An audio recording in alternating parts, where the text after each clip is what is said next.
Hello everyone, back for another episode live of Canary Watch. I hope you guys are well. So let's get a few people in here first, and then we will rock on with the Canary Watch show. So yeah, it's been a busy couple of days, hasn't it? Let me just quickly link this out on the socials, and then we're good to go. With everyone back for another episode live of. Whoops. Better pause that. For transfer talk. Cool. So let's do this. Right.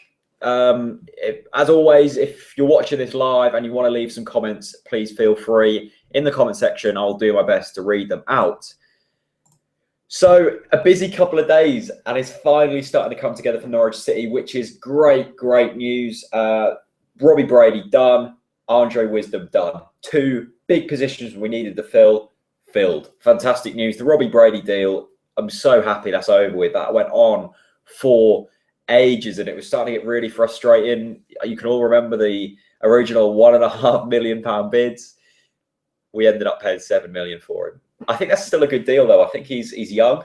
He's got international experience, Premier League goals, Premier League assists, lots of Premier League appearances. This man can play football, and we got him in a key position. Let's not forget, we paid £1 million less than they paid for Robert Snodgrass. So we've pretty much swapped. It's sort of you could look at it as a swap deal with Snodgrass, sort of thing. I know it's not, but you could put it in that sense. So for me, that's a fantastic deal for Norwich City to get hold of, and I'm really looking forward to seeing Robbie Brady. I think most people are happy with it. I haven't seen many people moaning about it. It's taken so long to do. If you're not happy with it, then, you know, who knows. Andre Wisdom, where did that come from? Literally, the rumour came out the day before, the next day we had him. If only it was that simple for every single transfer, that would be so nice. But Andre Wisdom, what a fantastic player. Didn't even think about him coming to Norwich City at the start when I was trying to think of defenders who we could get. But yeah, what a fantastic signing that is. You might have seen the video on Redmen TV, the Redmen TV done for my channel, sort of a scout report. I know a lot of you guys are doing them, liking them scout reports. I'm basically putting them out because the fans of them clubs know more about the player than me. I don't know much about Andre Wisdom. I know that he's a good player, but I wouldn't be able to tell you what he's good at, what he's not good at. Redmen TV done that really well. So if you haven't checked that out, head over there when this video finishes and just find out a little bit more about Andre Wisdom. But from what I can know is he's not that great going forwards, but he's very good at the back. He's a young leader, really sort of natural leader. Chris Pajak compared him to the likes of John Terry, Jamie Carragher, which is really good. Them kind of traits, sort of just a natural born defender. So that's really promising, and I'm really looking forward to seeing Andre Wisdom. Now, it looks like he'll probably be playing centre-back. That's probably where I want him to play, him and Basong next to each other. That would be fantastic. And then Russell Martin or Stephen Whittaker out right. I don't want to see Russell Martin in centre-back again. It doesn't work. He'll get torn to pieces in the Premier League. A lot of West Brom fans were saying Andre Wisdom isn't a great player. I think that's because under Irvine, he played something like 22 of the first 25 games. Then under Tony Pulis, he played like twice. So he just wasn't in favour by Tony Pulis. And that sometimes happens with managers, doesn't it? But the Derby fans loved him. The Liverpool fans love him. Really looking forward to seeing Andre Wisdom. One quick comment from the username nice username. Hey Jack, what strikers would you like to see at Norwich, and who are we interested in? Now, I'm now going to get on to that point. I've talked about who we've just brought in. We've been linked with a Serie B striker. Now, he goes by the name of Gregory Defrel. Now, apparently this guy's in demand. He's French. He scored 9 goals last season. And yeah, he comes from Cesena in Italy, 24 years old. Lots and lots of Italian teams are in for him, so that's promising that clubs in his own nation are really interested. £5 million deal, possibly. Yeah, this is an interesting one. I'm not too convinced that we should go for another European striker, mainly because Ricky Van Wolfswinkel is still in the back of my mind, and we all know how that went. £5 million isn't much in today's market.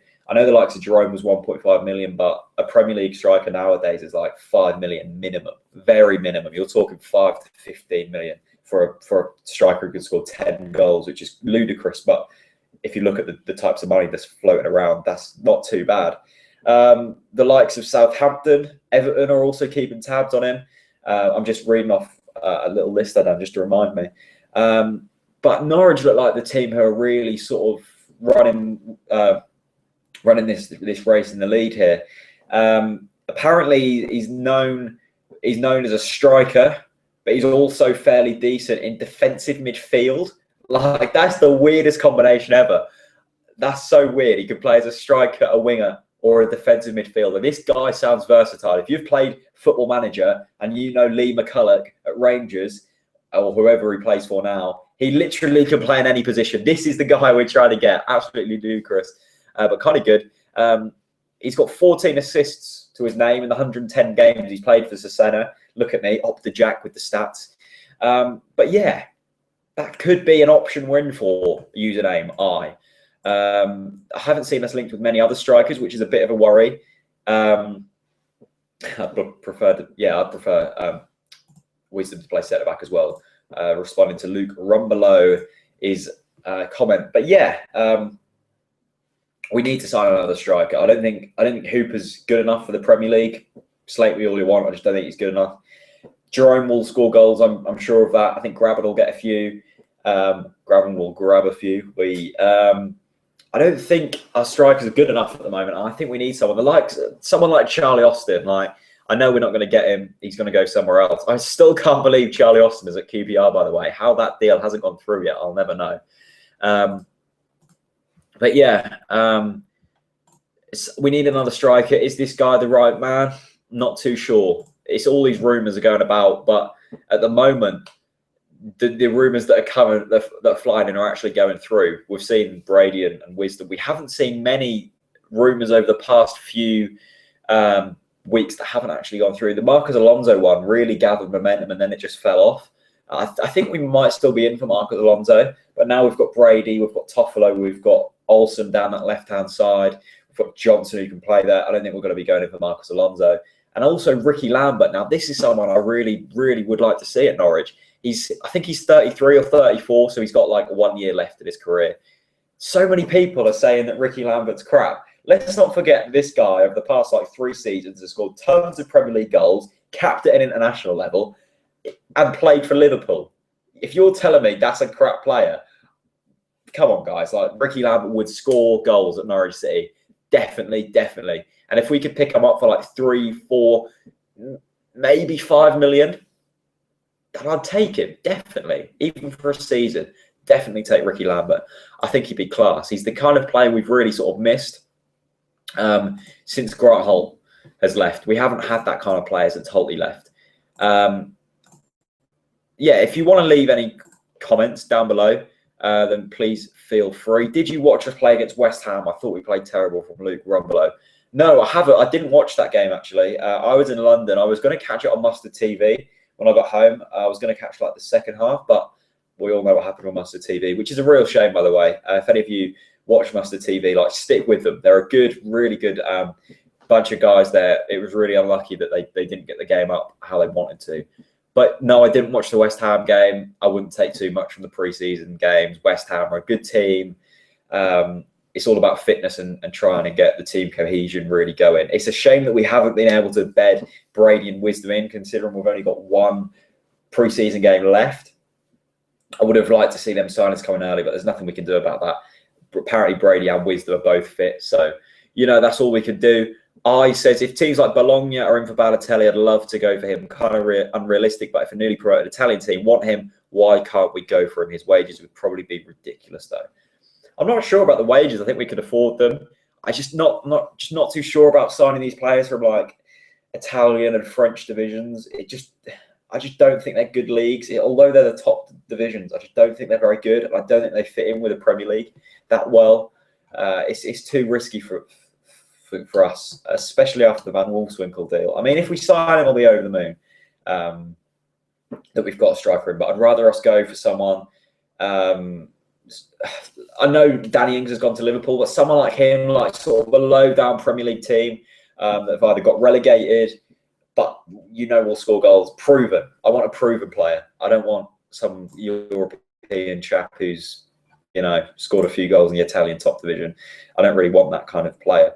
But yeah, I think that's about it for today. Actually, if you've got any other questions, I mean, I'm just over the moon about Wisdom and Brady, to be honest, which is absolutely fantastic. Thomas McHugh says, I heard McNally said at pre-season dinner that we'll make 3 more signings before the window closes. Yeah, I have seen this. I'm not sure if it was McNally. I think it was Paddy Davitt tweeted about Alex Neil after, was it what game was it? I think it was after the Cambridge game. He said he wanted a left back. He said he wanted a striker and a goalkeeper.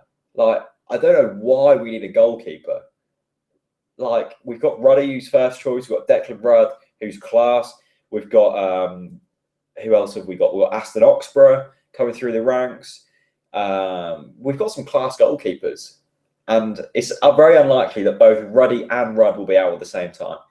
Someone said Thomas Sorensen, maybe. Like, I don't think we need a keeper. We've signed in the past the likes of Mark Bunn, Carlo Nash. They just don't make an impact. I don't think we need someone like that.